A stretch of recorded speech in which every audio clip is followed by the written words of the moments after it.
పాత బస్తీలో పలు స్కూల్స్ బరితెగించాయన్నారు కేంద్ర మంత్రి బండి సంజయ్. తెలంగాణలో బీజేపీ ఏర్పడిన వెంటనే విద్యార్థులకి సనాతన ధర్మం ప్రకారం నిబంధనలు తీసుకొస్తామన్నారు.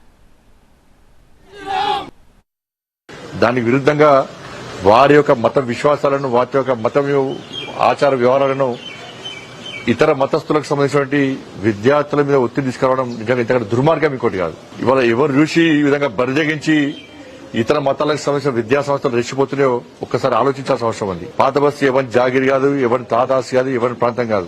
నెక్స్ట్ తెలంగాణ రాష్ట్రంలో ఏర్పడేది భారతీయ జనతా పార్టీ ప్రభుత్వం. మా ప్రభుత్వం ఏర్పడ్డ వెంటనే హిందూ సనాతన ధర్మాన్ని, హిందూ సంస్కృతి సాంప్రదాయాలను పాటించే విధంగా ఇలా విద్యార్థులకు బొట్టు కంపల్సరీ చేస్తాం. ఇలా హిందూ విద్యార్థినులందరూ కూడా బ్యాంగిల్స్ కంపల్సరీ చేస్తాం. హిందూ సనాతన ధర్మాన్ని, హిందూ సంస్కృతి సంప్రదాయాలను ఏ విధంగా ప్రచారం చేస్తామో ఆ విధంగా ప్రచారం చేస్తాం.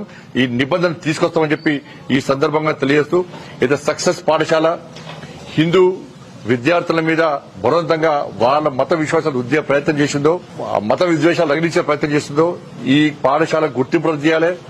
ఈ యాజమాన్యం మీద క్రిమినల్ కేసులు పెట్టాలని చెప్పి భారతీయ జనతా పార్టీ డిమాండ్ చేస్తున్నారు.